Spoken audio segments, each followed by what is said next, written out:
Hello and welcome. In this video, we will be talking about how to stop psychic manipulation in all of its forms on the planet. Now, I think we're all starting to really say, oh, I can feel this. I don't think I like it. I don't want to be around this person. Is this person a narcissist? Or I feel like somebody's cursed me. I have a hex over my life. All of those type of things. And, even when we're just around certain people, if we really put together, then our mind starts to get real chaotic and we can't think clearly and we're just kind of stuck in some warp of dark energy and we're like, what the heck? So this is the video for you if you kind of put together that you need to stop psychic manipulation in its tracks. Okay, so we are going to start with the word psychic. So what that means is our mental energy. Psychic energy is just another word for that. What we perceive. So there are people that are a little more psychic than others in perceiving things in time and space in a more expanded way. But either way, it's all the same thing. It is, our mental energy is the perceiver and the translator of energy. And so when we talk about being manipulated with psychic energy, what we're really talking about is our inability to stay in those light is consciousness states when we are around certain people or certain people think of us or we're engaging with people, even just through texts or emails. We can feel and it's going to get more dominant in the age of Aquarius, when we are taking on others' psychic mental energy and what it's doing to our own, and we'll be able to discern, oh, wait, this is not benefiting me. But then the real question comes once we come to that conclusion, how do we stop that? What is it that we're doing that allows that in to impede our energy and our peace of mind? And the real answer to that is rooted in not only that first part about psychic energy, which is a metaphysical way of talking about it, but in physics. In physics, they talk about, it's, about what we give attention to, where energy or where attention goes, energy flows. And, things only have power over us when we give it our conscious attention.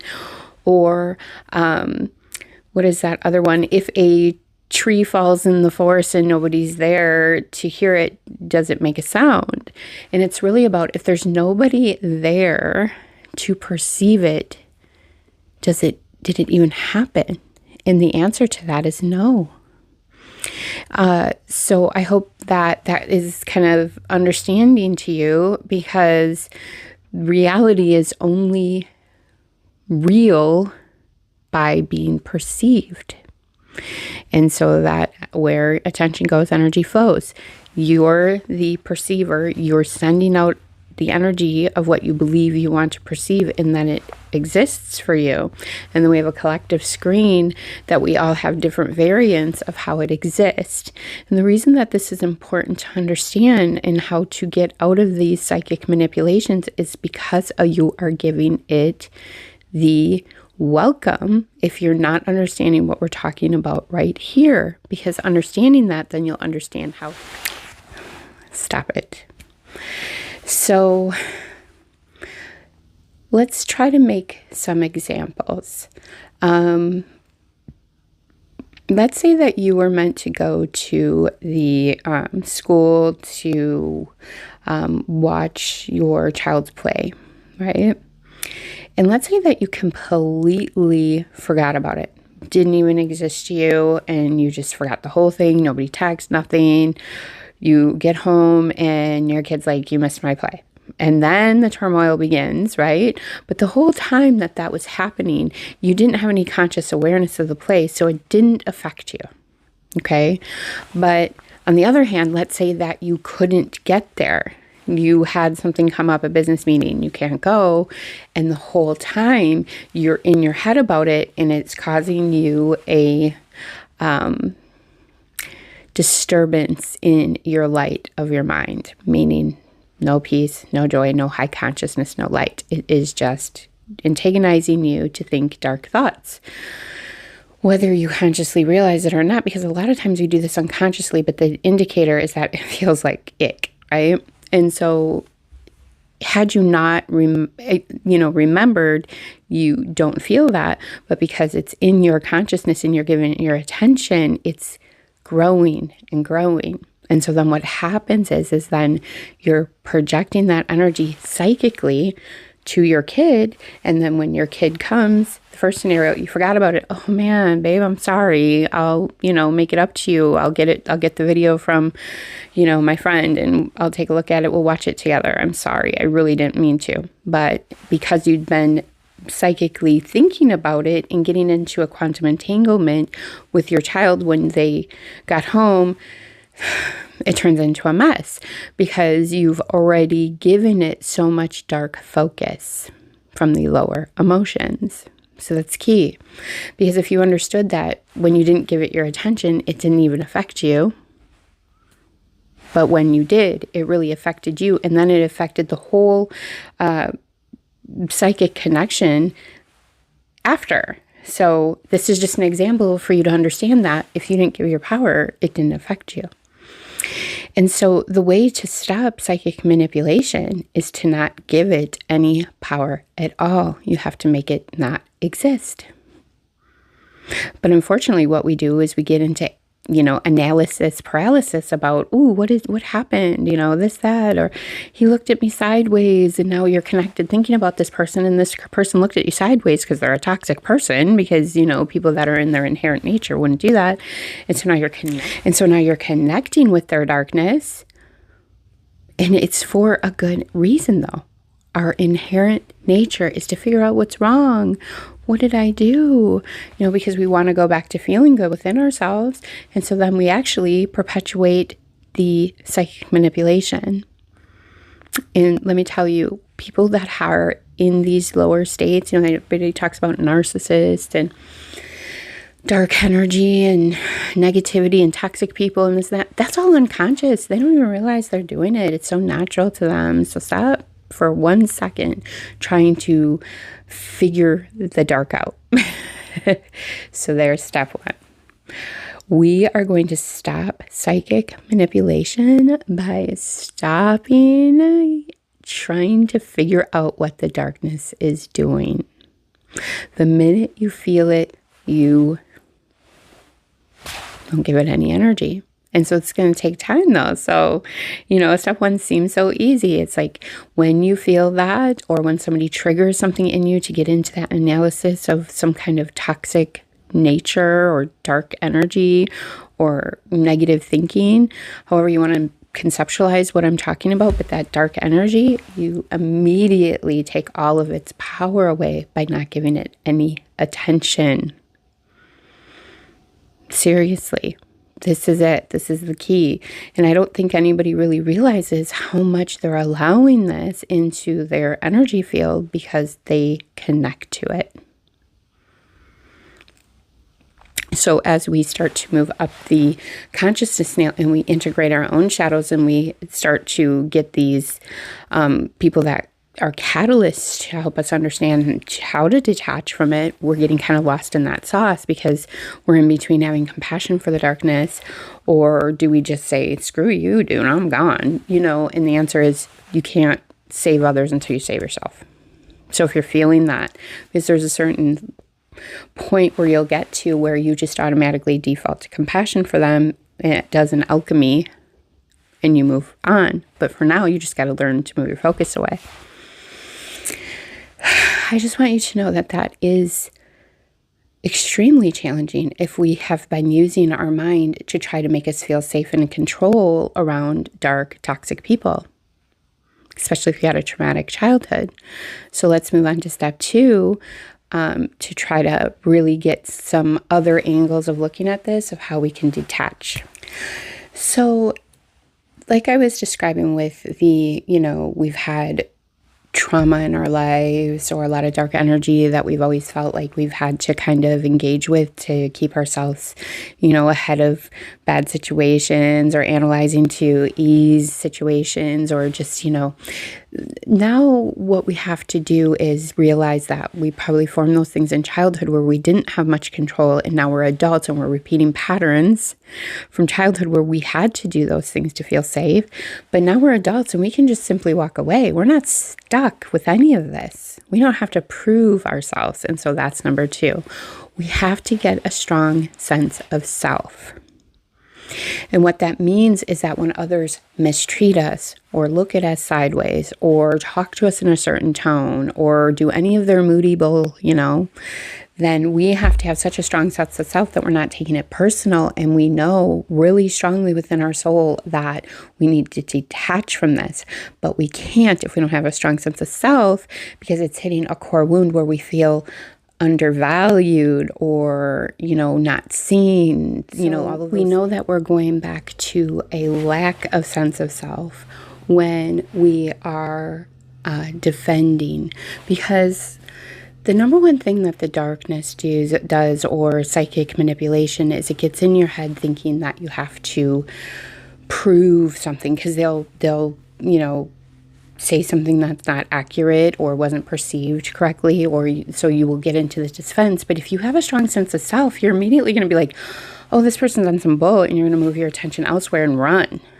That's what healthy people do. They're like, wow. So this strong sense of self is about saying, I know exactly what I said. I trust myself and I'm not going down this path with you. But unfortunately, when we don't have a strong sense of self, which just means that when people tell us what we did or how we acted or what we, said or how we treated them or just all of those things, we defend because we don't really rely on the fact that I don't have to defend anything. I know what I did. This is how CEOs and, power players act. Like, no. And so it's real important to recognize this person is triggering something that I feel like I have to defend, because I am defending who I am as a person. But if I have a strong sense of self, I don't even engage in that. So number 2 is to really find why I feel I have to defend, and then figure out within yourself what is that wound they're hitting that's making me feel like I have to defend, and then move into no. I know what I did and I feel strong in that. And then understanding that the reason that you're trying to defend is because as a child you had to be in control and feel safe. But as an adult, screw that. Okay, cool. You think that's what I did? And you're just so strong and you didn't, and you're not going to go down the dark side. Okay, so we kind of got that. So I want to go through it. Step 1 is to really just not give it any of your attention, focus when you feel that dark energy force triggering emotions of dark nature in your mind into overthinking and analyzing. Number 2 is to get a strong sense of self and recognize when people are causing your engagement in dark patterns because they have triggered something within you that you feel like you aren't valued or seen, and so then you want to defend.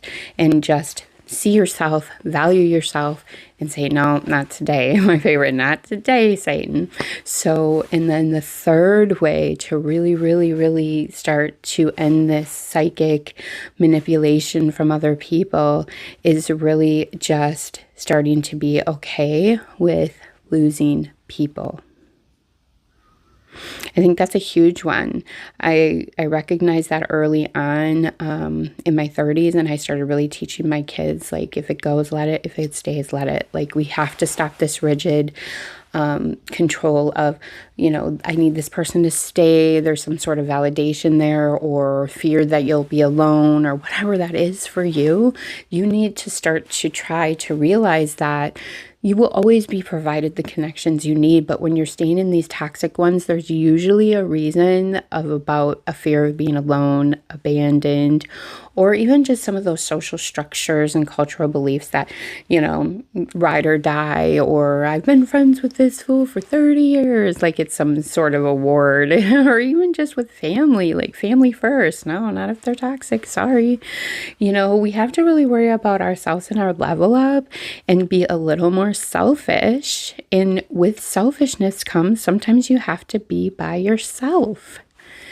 if it's just for a moment, when you can start to attract some new connections and start to learn how to have, I'm not engaging in the dark energy with conversations, toxic arguments, overthinking, overanalyzing, and then you are going to have such a strong sense of self that you are, when somebody says something, you're just immediately, oh no, that's not what I meant, and you're not triggered by it or arguing. So number one thing I can't stand is when I'm with somebody who has done no inner work, they're completely in darkness, and then you tell them one small thing, and they're attacking you immediately. And so old us would have felt, because of the things we've talked about, the need to engage in that.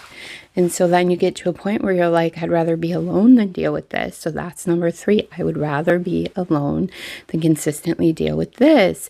And that is a codependency thing, which if you get a strong sense of self and you don't give any of those negative, dark places, any of your psychic energy, and then you're moving into, I'm okay if I'm alone for now, I'm going to vibe out with that and get an even stronger sense of self. So that when people come into my energy field, I'll be able to feel what's going on, translate it, and get to healthy communication with them. And if they can't match that, then, I will find somebody that can. Because to be quite honest, you're going to attract your soul tribe when you get in tune with your soul, which is of a high vibrational context. It's just joy, peace, love is the best way to describe it. It's just who you are without all of these triggers. And so it is super important, all these steps that we talked about, if you want to have your best life when it comes to connections and not having the psychic manipulation from the darkness. It's super important to do these steps and get in tune with your soul super deeply. And then everything on the other side of that will come. The creator's plan, the divine plan, your higher self's plan, however you want to look like that, can manifest.